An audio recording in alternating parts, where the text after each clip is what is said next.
मेरे बहुत सारे अंदेशे हैं मेरी, और ऐसे ही नहीं है, मेरी जानकारी है कि ये कुछ ना कुछ चुनाव से पहले करेंगे। जो इनकी फितरत है, जो इनकी आदत है, जो ये गुजरात में करते रहे, देश में करते रहे, ये राम मंदिर पे गोला फेंकवा सकते हैं, ये किसी बीजेपी के बड़े नेता का कत्ल करा सकते हैं। ये पुलवामा का जहाँ तक ताल्लुक है, पुलवामा पे जब मैं बोला, पहले मैं कोई चीज़ें बोलता था तो कोई रिएक्ट नहीं करता था सरकार का आदमी, लेकिन पुलवामा बोलने के बाद सम्मानित गृह मंत्री अमित शाह साहब ने कहा कि जब ये गवर्नर थे तब क्यों नहीं बोले थे। तो मैं उनकी याददाश्त खुरचना चाहता हूं कि मैं पुलवामा होने के 2 घंटे के अंदर अंदर मैंने 2 चैनल्स को इंटरव्यू दे दिया था और ये कह दिया था कि इसमें हमारी भी गलती रही है, हमारी नाकामयाबी रही है, जिसकी वजह से ये हुआ। और जब प्रधानमंत्री जी का फ़ोन मुझे आया, चूँकि वो अनएक्सेसिबल थे, वो नेशनल कॉर्बेट पार्क में थे और उनके पास ये बहाना था कि वहाँ फ़ोन अलाउड नहीं है, तो उनका फ़ोन आया मुझे। ये घटना हुई है 3 साढ़े 3 बजे, 5 बजे उनका फ़ोन आया और उन्होंने पूछा क्या हुआ।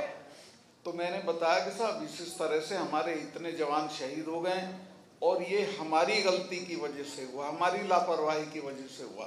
तो उन्होंने मुझे तत्काल कहा कि सतपाल इस पे बिल्कुल चुप रहिए, कुछ मत बोलिए।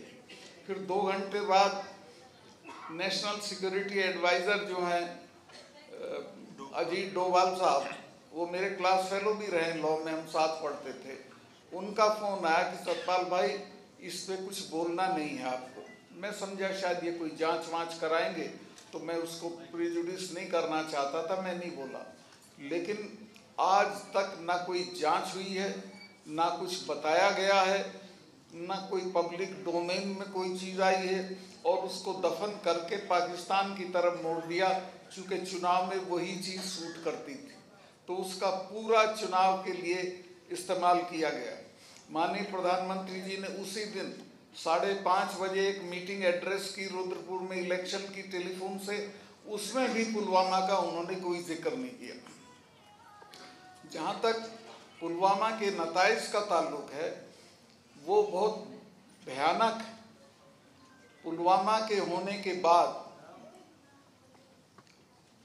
इनको जो करना चाहिए था, इन्होंने कोई काम उस तरफ नहीं किया। वो सिर्फ उन्होंने पाकिस्तान की तरफ मोड़ा और फिर कहा कि हम अंदर घुस के मारेंगे, और वो पूरे चुनाव उनकी आप देखेंगे, प्रधानमंत्री की वो हैं क्लिप्स, जिनमें वो कहते हैं कि वोट डालने जाओ तो पुलवामा के शहीदों को याद रखना। मैं भी देश के लोगों से कहना चाहता हूं कि इस बार वोट डालने जाओ तो पुलवामा के शहीदों को याद रखना कि उनकी लाशों पे खड़े होकर जो सरकार बनी, उसने आज तक उस मामले की कोई जांच नहीं कराई है। और आज मुझे अच्छा लगा कि आप लोगों ने प्रस्ताव पास कर दिया है कि इसकी जांच होनी चाहिए, श्वेत पत्र आना चाहिए, और इसकी जांच सुप्रीम कोर्ट के देखभाल में होनी चाहिए। पुलवामा में जो जो नहीं हुआ वो मैं आपको बताऊँ। वहाँ असल में यहाँ गलतफहमियाँ बहुत हैं कि साहब ये वो आया था, क्या बोलते हैं आप उसको, इंटेलिजेंस अलर्ट। वहाँ तीसरे दिन क्या, एक दिन में 3-3 इंटेलिजेंस अलर्ट आते हैं। मुझे तो हर रोज़ आता था कि आप यहाँ बैठ के चाय मत पिया करो, पाकिस्तान के शूटर आए हुए पहाड़ी पे, आपको कोई मार देगा। मुझे तीसरे दिन जनरल्स 2-2 मिलने आते थे कि साहब आप सड़क से क्यों जाते हो एयरपोर्ट, आपको बम्प ऑफ करने के लिए पाकिस्तान ने आईडी एक्सपर्ट भेजे हुए हैं। खैर वो हमारे यहाँ एक सुविधा थी कि हेलीकॉप्टर जाता था, इसका अपना हमारा खुद का, यहाँ से जो राजभवन था वहाँ से एयरपोर्ट तक मैं उससे चला जाता था, लेकिन सख्त हिदायत ये रहती थी, तो खैर मैं उसको मानता था। लेकिन इसकी जो जानकारी थी कि ये पुलवामा में ऐसा होगा, वो मेरी जानकारी में नहीं था। अगर ये लोग जो सीआरपीएफ के लोग हैं मुझे लूप में लेते तो मैं इनको 2 दिन में हवाई जहाज़ का इंतज़ाम कर देता।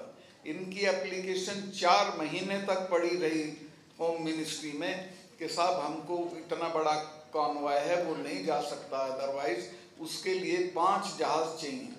बहुत आसान चीज़ थी। मैं तो वहाँ कभी लड़के इम्तहान के दौरान फंस जाते थे जम्मू के श्रीनगर में या श्रीनगर के जम्मू में, तो उनका एयरलिफ्टिंग करा देता था। अगर वो मेरे से कहते मैं इमीडिएटली करा देता, लेकिन उन्होंने होम मिनिस्ट्री से कहा और होम मिनिस्ट्री ने उनको 5 जहाज नहीं दिए। ये जांच करने की चीज़ है और इसमें रिस्पॉन्सिबिलिटी फिक्स होनी चाहिए कि कौन जिम्मेवार है।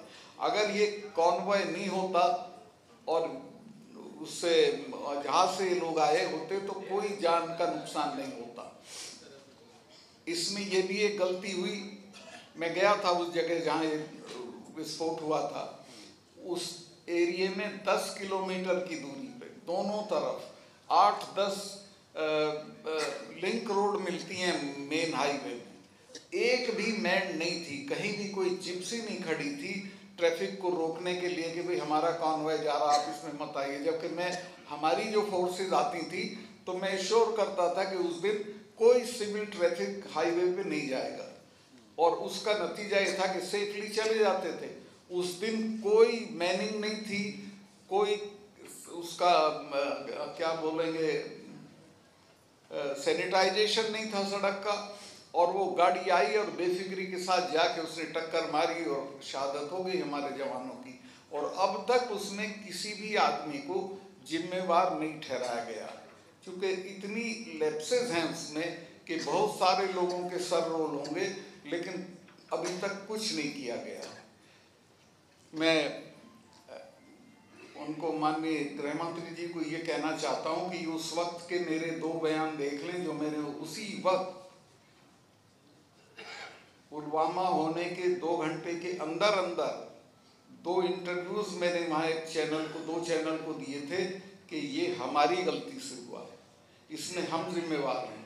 हम उनको जहाज दे देते तो ये नहीं होता, लेकिन वो उसको एक्सेप्ट करेंगे तो दिक्कत होगी, कोई ना कोई जिम्मेवार ठहरा दिया जाएगा। तो ये देश की सिक्योरिटी के साथ इस स्तर पे खिलवाड़ हुआ और अभी भी हो रहा है। अभी पता नहीं कहाँ कहाँ क्या क्या होगा।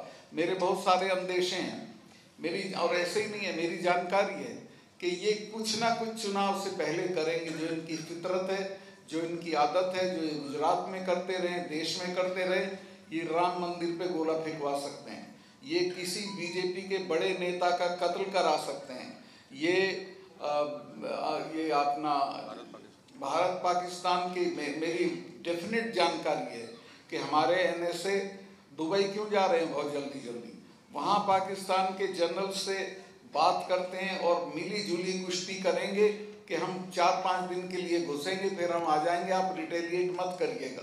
तो ये भी हो सकता है पाकिस्तान वाला भी। तो इस तरह की चीज़ें होंगी, तो इसके लिए हमको अपनी जो जनता है उसको सावधान करना पड़ेगा। ये सांप्रदायिक तनाव वाला तो मुझे अंदाज़ा था पहले से। आप लोगों को मैं एक बात बता दूं, चूँकि मैं जाट एरिया से आता हूँ, वहाँ एक कहावत थी कि जाट का तो हिंदू क्या और मेव का मुसलमान क्या। चूँकि जाट ट्रेडिशनल सेंस में हिंदू नहीं होता, पूजा पाठ वाला नहीं होता, वो आर्य समाजी होता है। और इसी तरह मेव ट्रेडिशनल सेंस में मुसलमान नहीं होता, वो सिंपल एकदम सीधे सीधे रहता है, सपाट। उनमें दंगा हुआ है कल, जिनके बारे में ये था कि ये इनमें कोई कम्युनलिज्म नहीं है, वहाँ दंगा हुआ है और ये दंगा बढ़ाया गया है जानबूझ के। और ये एक ही जगह नहीं हुआ, कल में रात में 8-10 शहरों में वहाँ के हरियाणा के हुआ। हरियाणा में 47 के बाद कोई दंगे नहीं हुए थे, अब ये हुआ 7-8 शहरों में, बड़े शहरों में ये दंगे हुए हैं और ये होंगे, देश में बड़े पैमाने पे होंगे।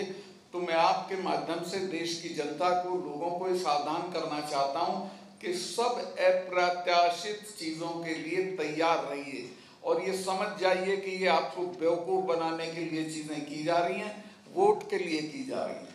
और आपसे भी मैं सहयोग की अपेक्षा करूँगा कि आप इस बात को फैलाएं और बताएं कि वोट के लिए यहाँ कुछ भी किया जा सकता है। राम मंदिर वाली भी मेरी डेफिनेट जानकारी है कि चूँकि राम मंदिर अब मुद्दा नहीं रहा, मुद्दा वो तब बनेगा जब उस पर बम पड़ेगा या कोई चीज़ होगी, वो हो सकता है। कृष्ण जन्मभूमि पे हो सकता है, चूँकि अलकायदा की थ्रेट भी है कृष्ण जन्मभूमि के लिए, और अयोध्या के लिए तो जी हाँ, तो कुछ भी हो सकता है और ये कुछ भी करा सकते हैं। मैं बहुत लंबा हो गया, बस मैं आपसे यही निवेदन करना चाहता हूँ कि जो आज का मैं बहुत आभारी हूँ, सारी पार्टियों के लोग आए और उन्होंने हमारे जो कंसर्न है वो साझा किए।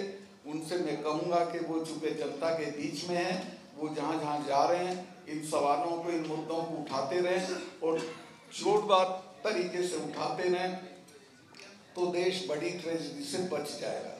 आपका बहुत बहुत धन्यवाद। और आप सभी का, मैं जो आए हैं पार्टियों के लोग, सबका आभारी हूँ। केतकर जी हों, आप हों या अपने जावेद भाई हों,